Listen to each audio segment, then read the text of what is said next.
Brought to you by KR Mangalam University. We provide you the platform to turn your dreams into reality. Give wings to your aspirations with KR Mangalam University. नमस्कार दोस्तों, आप crime तक देख रहे हैं। बात करते हैं ज्योति मल्होत्रा मामले में। सबसे बड़ा सवाल अब ये खड़ा हो गया कि क्या वो जासूस है। एफआईआर कह रही है ज्योति मल्होत्रा से संबंधित जो दर्ज हुई थी कि वो पाकिस्तानी एजेंटों के संपर्क में थी, चारों के। अब जो हिसार पुलिस की कल जो स्टेटस रिपोर्ट आई है वो कई सवाल खड़े कर रही है। वो साफ साफ कह रही है कोई आतंकवादी से लिंक नहीं है। वो साफ साफ कह रही है कि अभी तक कोई सेना से जुड़ा कोई ऐसा डॉक्यूमेंट नहीं मिला है।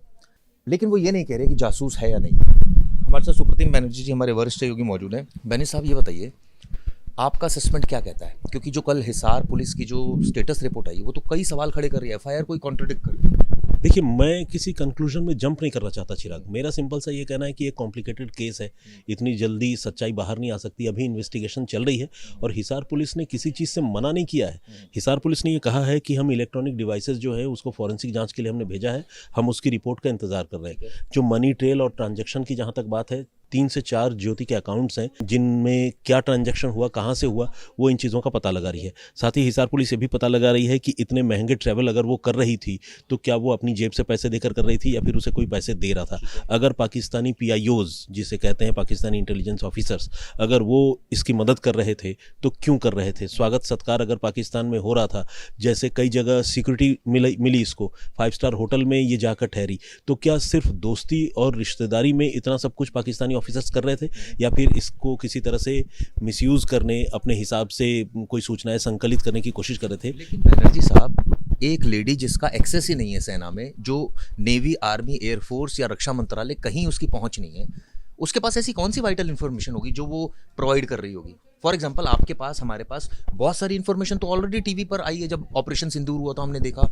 कि बहुत सारे एयर बेसिस के हमें पता लगा पाकिस्तान के कहाँ हैं उनको, हमारे बारे में तो सब आजकल गूगल और ये सब कुछ क्लियर है। देखिए, ये सोचने वाली बात है, मतलब एज्यूम करने से नहीं चलेगा कि उसके पास कौन सी इन्फॉर्मेशन होगी। किसके पास कौन सी इन्फॉर्मेशन है ये आप नहीं जानते, क्योंकि आप 24 घंटे किसी को मॉनिटर नहीं करते।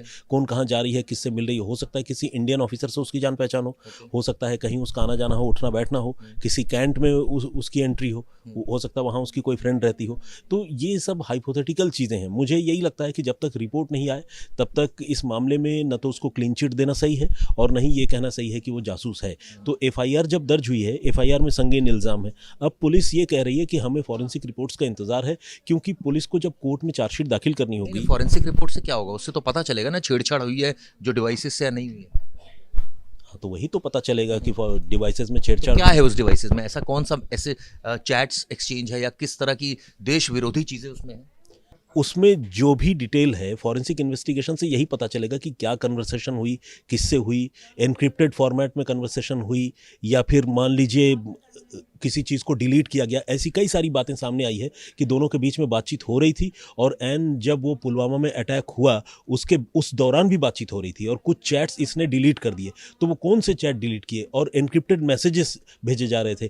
टेलीग्राम या स्नैपचैट और व्हाट्सएप के अलावा और भी जो दूसरे इस तरह के मैसेजेस हैं जिसमें लोग कम्युनिकेट करते हैं, उन सारे प्लेटफॉर्म का ये इस्तेमाल हो रहा था। क्यों हो रहा था, मतलब आमतौर पर तो बातचीत करने के लिए व्हाट्सएप ही काफ़ी है और खासकर अगर इंडिया में मौजूद किसी आदमी से वो बातचीत कर रही है तो व्हाट्सएप के जरिए बातचीत कर सकती है।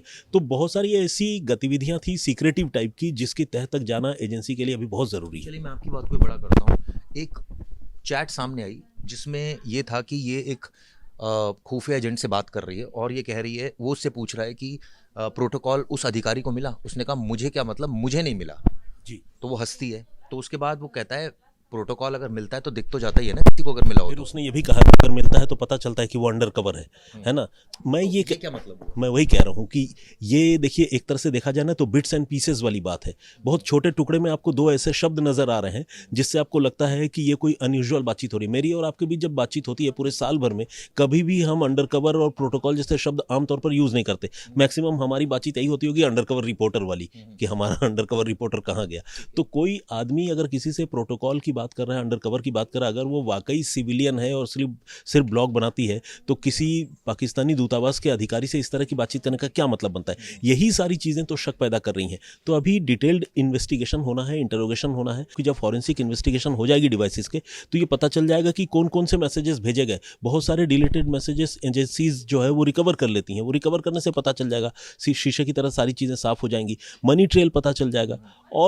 और भी बहुत सारी चीज़ें, जैसे मैं आपको बताऊं कि ये पाकिस्तान जब गई तो वहाँ पीआईयू के 3 ऑफिसर से मिली जिनके नाम भी सामने आ चुके हैं। अब उन चीज़ों को डिनाई नहीं किया जा सकता। उनमें से एक का नाम उसने कोई हिंदू नेम से जट रंधावा या सिख नेम से सेव कर दिया, और उसने ये भी बताया था इनिशियल पूछताछ में, पुलिस के हवाले से ये जानकारी आई थी कि मैंने किसी को पता न चले इसलिए मैंने फेक नेम इसका सेव किया। तो सवाल है कि ये सब करने की क्या ज़रूरत है अगर आप बिल्कुल पाक साफ हो और जासूसी नहीं कर रहे हो?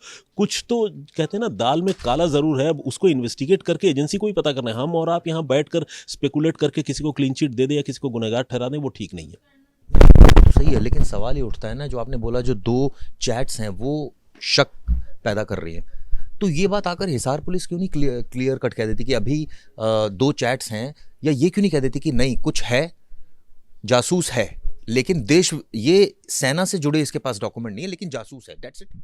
नहीं, अगेन देखिए क्या है, पुलिस को मीडिया को या पब्लिक को ये बताने की ज़रूरत नहीं है। पुलिस को ये सारी बातें कोर्ट में बतानी है।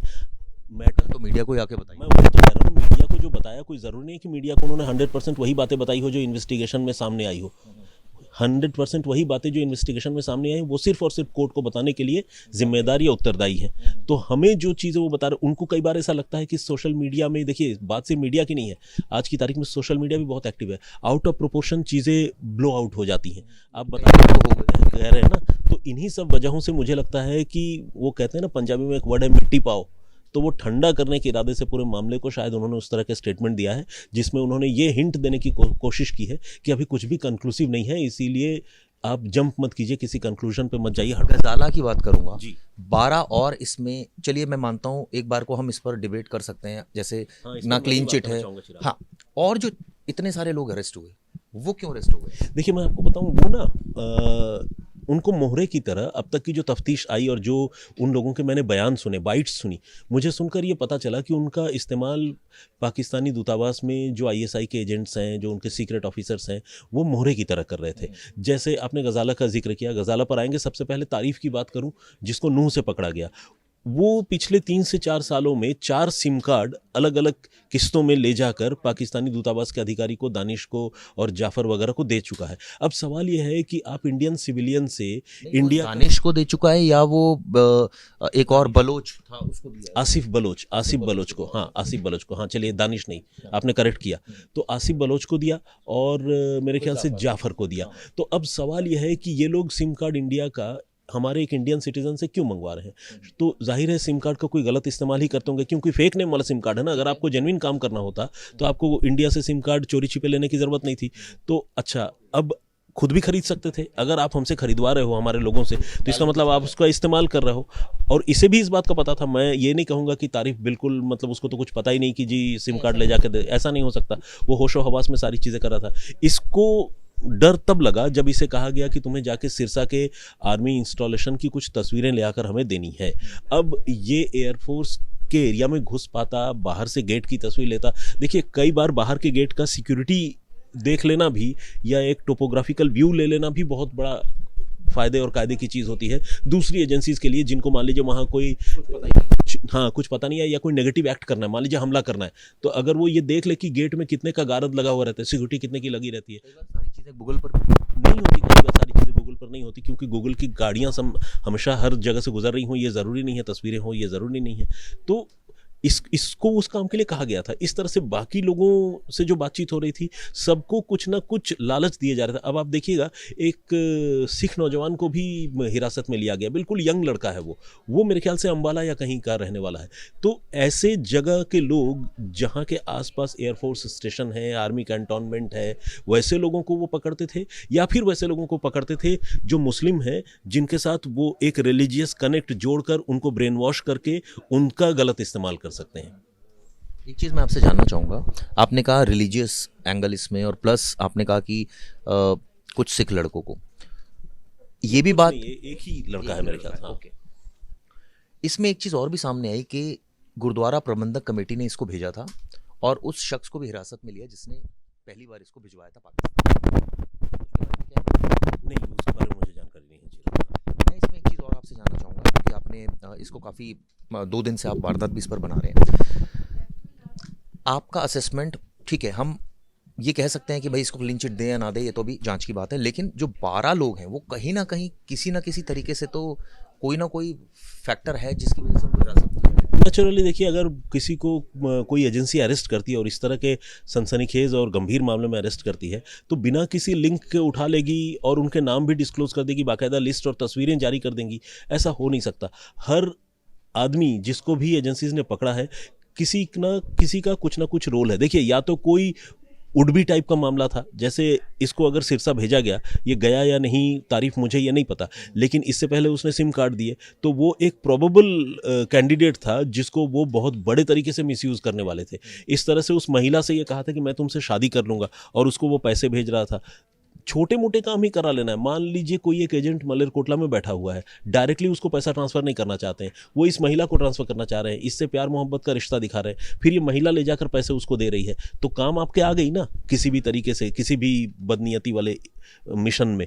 तो इस तरह से बहुत सारे लोगों को मिसयूज़ वो लोग कर रहे थे और इतने लोगों को तभी पकड़ा या गिरफ्तार किया गया है।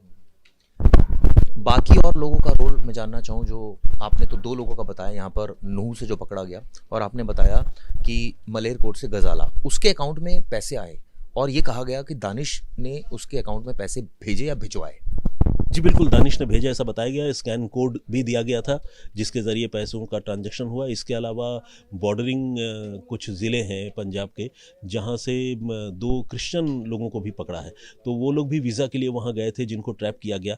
और देखिए, मैं वही कह रहा हूँ, अभी जांच जो है बहुत इनिशियल स्टेज में है। आपको पता है चार्जशीट दाखिल करने के लिए भी 3 महीने का वक्त होता है, तो अभी तो जिसे कहते हैं ना कि 15 दिन भी नहीं हुए हैं, अभी बमुश्किल 7-8 दिन हो रहे होंगे इस पूरे मामले के सामने आए, तो तफ्तीश को अभी बहुत आगे जाना है। लेकिन पाकिस्तान प्रेम कहीं ऐसा तो नहीं कि वो ले डूबा, क्योंकि आजकल नैरेटिव, एक ये भी बात आ रही थी, नैरेटिव सेट कर रही थी। देखिए, पाकिस्तान प्रेम की जहाँ तक बात है तो ऐसे पाकिस्तान प्रेमी हमारे देश में बहुत हैं और मतलब ये जानते हुए भी हैं कि वो देश हमारे देख रहे थे करने में लगा हुआ। और ये भी हम देख रहे थे कि ये मरियम नवाज से मिल रही है और इन बड़े बड़े लोगों से मिल रही है। देखिए, जब मान लीजिए माहौल थोड़ा भी ठीक था, क्योंकि ज़ख्म धीरे धीरे भरते हैं ना, कुछ लोगों के जाहिर सी बात है वो अंदर तो तकलीफ़ रहती है, लेकिन वक्त के साथ ज़ख्म भरते हैं। अब मान लीजिए आज से कुछ साल बाद अगर मान लीजिए आतंकी हमला होना कम हो जाए, बंद हो जाए और उसके बाद फिर से अमन की आशा का दौर शुरू हो जाए, तो लोग, संभव है, होता है बार बार, तो लोग एक दूसरे से मिलने भी लगेंगे। तो उस समय अगर मान लीजिए ये पता चले कि उस अच्छे दौर में जो है कोई खुफिया इन्फॉर्मेशन इधर उधर पास ऑन कर रहे थे, तब फिर वो बाद में पकड़े भी जाएंगे। तो यही होता है जो अभी हुआ। अभी इन्वेस्टिगेशन चल रहा है, मेरे ख्याल से इनिशियल स्टेज में है, रुकना चाहिए थोड़ा। एक चीज़ और भी इसमें सामने आई थी कि जब पुलिस ने इन्वेस्टिगेशन किया, सबसे पहले इसको अरेस्ट किया लेडी को, ज्योति मल्होत्रा को, उसके बाद धीरे धीरे करके 12 किरदार सामने आ गए। 4 पाकिस्तानी तो बाहर हैं और जिस पाकिस्तानी यानी दानिश को भेजा था यहाँ से, उसको भी ये आरोप में भेजा कि वो यहाँ पर वो कर, तो दूतावास एक तरह से कहा जाए कि ये कामों में लिप्त है। 100% लिप्त है दूतावास, 100% इस तरह के कामों में लिप्त है। सिर्फ एक आदमी नहीं, बल्कि वहाँ मेटिकुलस तरीके से यही काम हो रहा है। जिसको भी वीज़ा देने दिलाने की जिम्मेदारी होती है, उस आदमी, एग्जैक्टली, वो ट्रैप करने वाली बात है। ये ट्रैप करने वाली बात है। आपने देखा होगा कि पहले जिससे बात हो रही थी आसिफ बलोच से, वो दूतावास में वीज़ा का काम देखता था, उसका जब ट्रांसफ़र होने वाला था तो एक दूसरा आदमी आया, जाफ़र। उस जाफ़र से तारीफ नाम के इस लड़के को बाकायदा आसिफ बलोच मिला कर गया। मतलब एक मेरा बंदा, मतलब मेरे बाद यही तुम्हारी सारी जिम्मेदारी उठाएगा, तुमसे वीज़ा भी तुम्हारे बनवा दिया करेगा और तुमसे काम भी ये लेगा। तो कहने का मतलब ये कि वहाँ सारी चीज़ें डॉक्यूमेंटेड है। ये क्लियर हुआ पाकिस्तान क्यों गए थे, ये चाहे तारीफ हो चाहे दूसरे और लोग हों जो इसमें एजेंट्स, जो 12 लोग, मेरे ख्याल से इनके कुछ रिलेटिव्स हैं, तब ये लोग गए थे। जी, तो ये तो साफ है कि दूतावास इन हरकतों में शामिल है। 100%, इसमें कोई दो राय नहीं है। तभी यहाँ से लोगों को बाहर भी भेजा गया है कि अब आपकी यहाँ ज़रूरत नहीं है इस तरह की। देखिए, चूंकि दूतावास में काम करने वाले लोगों को एक डिप्लोमेटिक इम्यूनिटी होती है, उन पर तुरंत कानूनी कार्रवाई नहीं हो सकती, गिरफ्तारी नहीं हो सकती, वरना तो गिरफ्तार हो जाते। इनको कहा गया कि आप देश छोड़ दीजिए, तुरंत 24 घंटे के अंदर भेज दिया गया, और क्या लेंगे आप इससे ज़्यादा।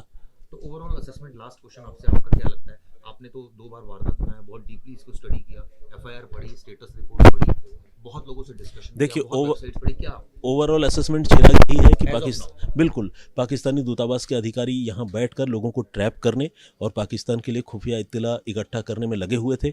बहुत सारे ऐसे थे जो उनके प्रोबेबल कैंडिडेट्स थे जिनको वो फंसा रहे थे जाल में और थोड़ा थोड़ा करके उनको यूज़ कर रहे थे। कुछ लोग ऐसे थे जिनसे कुछ ज़्यादा ही इन्फॉर्मेशन उन लोगों ने गैदर कर लिए या करवा लिए, नैरेटिव बिल्डिंग करवा ली।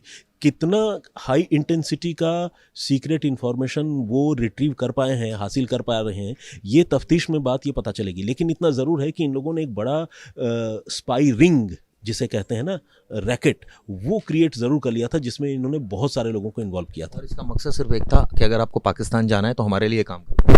बिल्कुल, वो बेसिकली गिव एंड टेक वाली बात है। ऐसा गिव एंड टेक वाली बात है। पहले तो बातचीत वीज़ा से ही शुरू होती थी। जितने भी लोग इस ट्रैप में फंसे हैं सारे लोग वीज़ा के लिए गए थे और वीज़ा ना हो गया, लगा कि मतलब पता नहीं कौन सा खजाने की चाबी दिए दे रहे हैं, तो सारे लोग वीज़ा के लिए कुछ भी करने के लिए तैयार थे। तो इसी तरह की चीज़ें हैं, आपने देखा है। लेकिन इस सब के पीछे एक सवाल तो आखिरी में बनता भी है ना, और जो बहुत जायज़ है कि इन लोगों की हैसियत क्या थी जो ये जानकारी ऐसी दे दी।